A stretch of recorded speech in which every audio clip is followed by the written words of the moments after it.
YouTube channel Rajesh music present को लाल button दबाकर subscribe करें और बेल आइकन को दबा दें ताकि हमारे नए वीडियो आप तक जल्द पहुंचे। बिल्कुल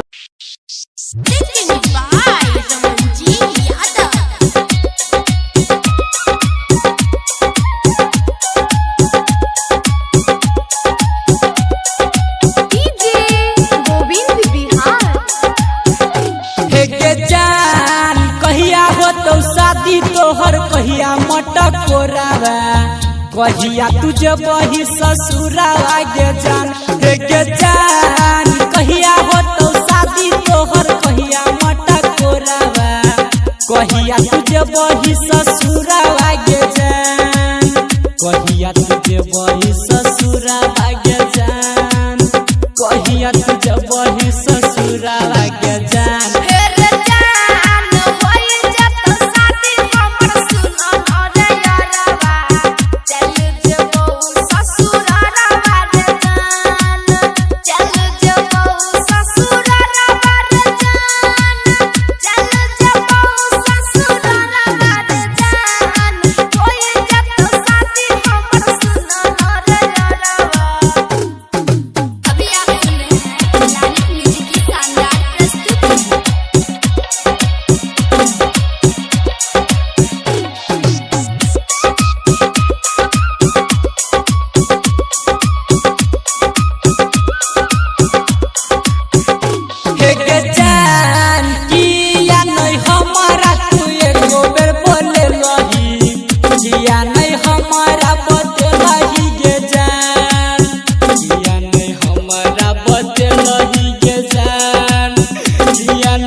कहिया तुझे बही ससुरावा गे जान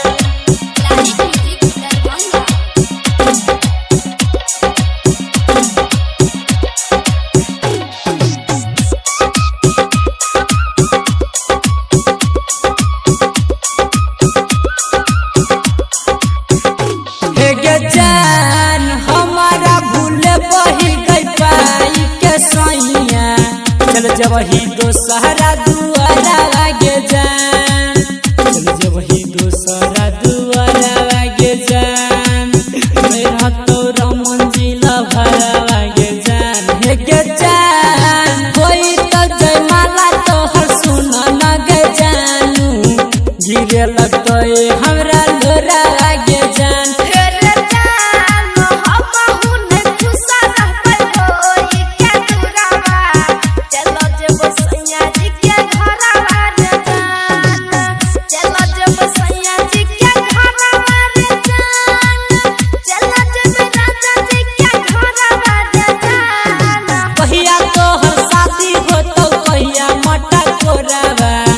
कहिया